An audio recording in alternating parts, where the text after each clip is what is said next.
Yeah, that's very well said from you both.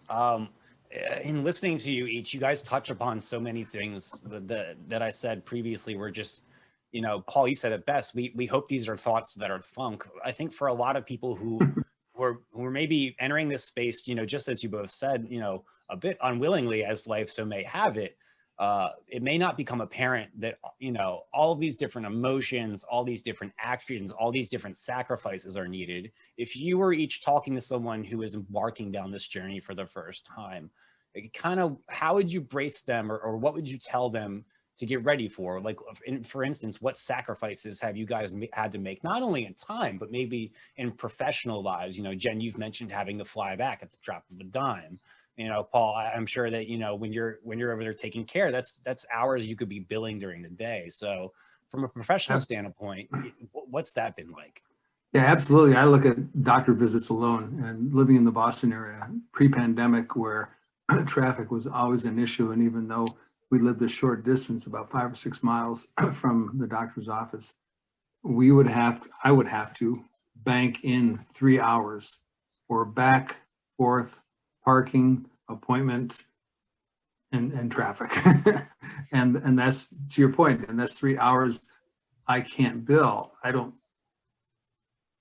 can't let that, bother me, because it's not a quid pro quo thing going on there. If I didn't have to do this, well, I have to do that. I accept that. And this is part of that. And that is a sacrifice. And so, if I don't have 3 hours to bill that 1 week, I don't have 3 hours to bill that 1 week. Maybe I'll make it up in the weekend. Maybe I don't. It used to be more important initially than it is now, after a number of years in this position.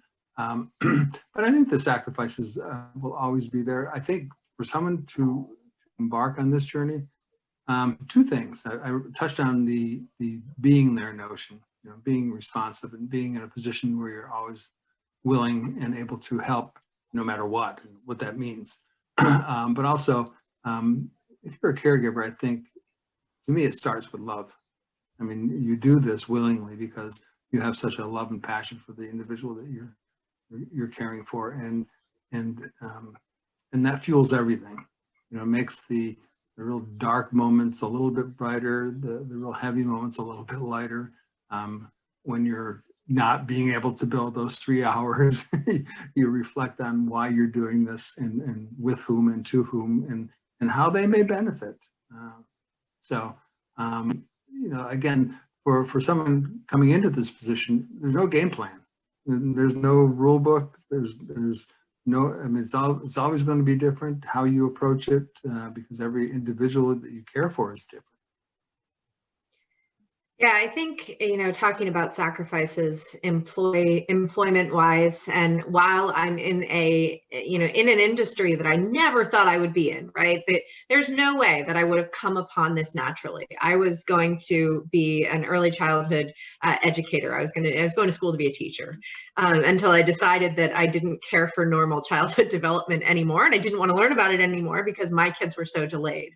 And I was a stay-at-home mom for a number of years. And then after my divorce, got into this clinical trial realm, just happenstance, just through experience, just saying my son was in a clinical trial, and talk about sacrifice. We flew weekly to Columbus, Ohio. I had a newborn baby. I had kids at home, a toddler and an older non-ambulant son. And I took my second son to a clinical trial every Tuesday. And we flew home every Thursday.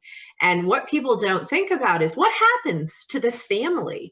What happens to a relationship? I'm not going to blame, a dissolving marriage on, the trials and tribulations of being part of a clinical trial. But when you're traveling for 18 months, that puts a little stress on a family, financially and physically.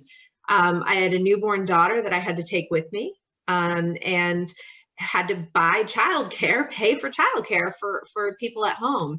And a career was non-existent for me at that time. There was no way. Now I've made sure to work this into a career. I'm a consultant. I maintain flexibility. I, work around my kids, but I can't work typical hours, which means I give my weekends and evenings up. And so often when everybody else is in bed, that is when I can work. And so there is that sacrifice. In my mind, my biggest sacrifice is probably, a personal life or a social life, because number one, you're so limited with who gets it. Who's going to understand if you go weeks without communication or cancel plans because a kid's in the hospital? Who's not going to be scared to watch your children get worse? And I lost a lot of friends when my boys stopped walking. I also stopped being invited to family reunions with the extended family when my boys stopped walking, because nobody could figure out how to make things accessible. And that was too hard. And so it's a very isolating situation. And then there's the whole, have you ever tried to date somebody and tell them that you live with your 2 adult sons who you have to take care of for the rest of their lives? It's not a good icebreaker. Just don't bring it up right away. It doesn't matter how wonderful you are. That is heavy. That is huge. It's not automatic. Nobody wants to be a lifelong caregiver, even if they accept it, like me. Even if I accept it and I work hard to accept it. People don't willingly walk into those kinds of things. So, and the other sort of sacrifice, or maybe difference with a family like ours, is that you kind of have to suck up your fears, even small ones. I am the worst person to be the parent of medically fragile kids, because blood really skeeves me out. Needles really bother me. I always feel faint when I even see a needle, and I'm giving my 13-year-old weekly infusions. Literally, I have to prepare it all, and I have to inject it into his skin and tape needles and then remove them. And I almost, if I believed in a higher power, I would say, this is a joke, right?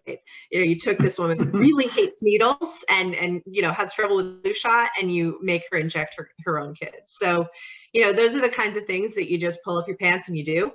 But it certainly is a sacrifice, and it is it's a lifestyle. It's not just part of your life, it is your life. What I find interesting, and you touched on it, with the reaction of others, I think that the perspective of someone who's a care partner from the outside, it's definitely romanticized. Again, I said I do this out of love, which I fully believe that. But people who don't understand the day-to-day trials that people go through, they want to look at that on the surface and say, oh my God, that person's just so wonderful. Look what they're doing, helping their family, and they're doing this, and they're sacrificing and all of that. And that's not true. There's nothing, all they have to do is, step in our shoes for a day or so and find out the romance goes away pretty quickly. There's nothing romantic about this. And I hope that if they ever get to the point where they actually enter those shoes of a care partner for somebody, that they realize that, because to have that notion that you're doing something special makes you the focus and not the person who really should be the focus. Has nothing to do with me. I'm window dressing. Important window dressing, I'd like to think, but nonetheless window dressing.